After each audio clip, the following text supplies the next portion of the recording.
आपके जो उद्धव ठाकरे जी हैं, इनके साथ विश्वासघात हुआ है। सबसे बड़े पाप विश्वासघात बताया गया है। हमने उनसे ये कहा है कि हम सबके मन में इस बात की पीड़ा है कि आपके साथ विश्वासघात हुआ। बीजेपी कहती है हमारे साथ विश्वासघात हुआ है। देखिए, किसका हिंदुत्व असली है तो ये जानना पड़ेगा कि जो विश्वासघात करे वो हिंदू नहीं हो सकता है। जिन लोगों ने विश्वासघात किया वो कैसे हिंदू हो सकते हैं। ये हम सब लोग हिंदू धर्म के, सनातन धर्म के पालन करने वाले लोग हैं। हमारे यहाँ पुण्य पाप की भावना बताई गई है। सबसे बड़े पाप गौ घात आदि बताए गए हैं, लेकिन उससे भी बड़ा घात विश्वासघात बताया गया है। आपके जो उद्धव ठाकरे जी हैं, इनके साथ विश्वासघात हुआ है और इसी बात की पीड़ा बहुत सारे लोगों के मन में है। तो आज हम यहाँ पर उनके अनुरोध पर आए, उन्होंने स्वागत किया। हमने उनसे ये कहा है कि हम सबके मन में इस बात की पीड़ा है कि आपके साथ विश्वासघात हुआ।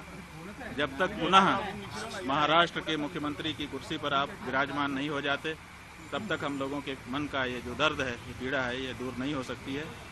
तो उन्होंने कहा है कि जैसा आप लोगों का आशीर्वाद होगा हम करेंगे। महाराज जी, जो हिंदुत्व की बात कर रहे हैं, जो विश्वासघात की बात कर रहे हैं, उद्धव ठाकरे से निकला वो कहते हैं कि हिंदुत्व हमारा हिंदुत्व है। बीजेपी कहती है हमारे साथ विश्वासघात हुआ है। देखिए, किसका हिंदुत्व असली है तो ये जानना पड़ेगा कि जो विश्वासघात करे वो हिंदू नहीं हो सकता है। जो विश्वासघात सह ले वो तो हिंदू होगा, क्योंकि उसके साथ विश्वासघात हुआ है। तो जिन लोगों ने विश्वासघात किया वो कैसे हिंदू हो सकते हैं। नहीं, बीजेपी का कहना है कि पहले उद्धव ठाकरे ने बाकी लोगों के साथ मिलकर उनके साथ विश्वासघात किया और यही वजह है कि बाद में उत्तराधिकारी आपको बोलते हैं हम हैं, उनके विचारों के उत्तराधिकारी है। उद्धव जी बोलते हैं हम हैं, विचारों के उत्तराधिकारी। भाई, हम कह रहे हैं कि उद्धव ठाकरे जी के साथ विश्वासघात हुआ है। अब इसी में आप समझ लीजिए।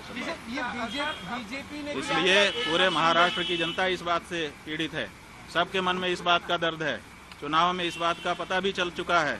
अब तो ये बात प्रमाणित हो चुकी है कि महाराष्ट्र की जनता इस बात को मानती है कि उद्धव ठाकरे जी के साथ विश्वासघात हुआ है और ये ठीक नहीं है। ये जनता का भी अनादर है। जनता जिसके लिए बहुमत देती है उसको उसके समय तक के लिए बनाए रखना चाहिए।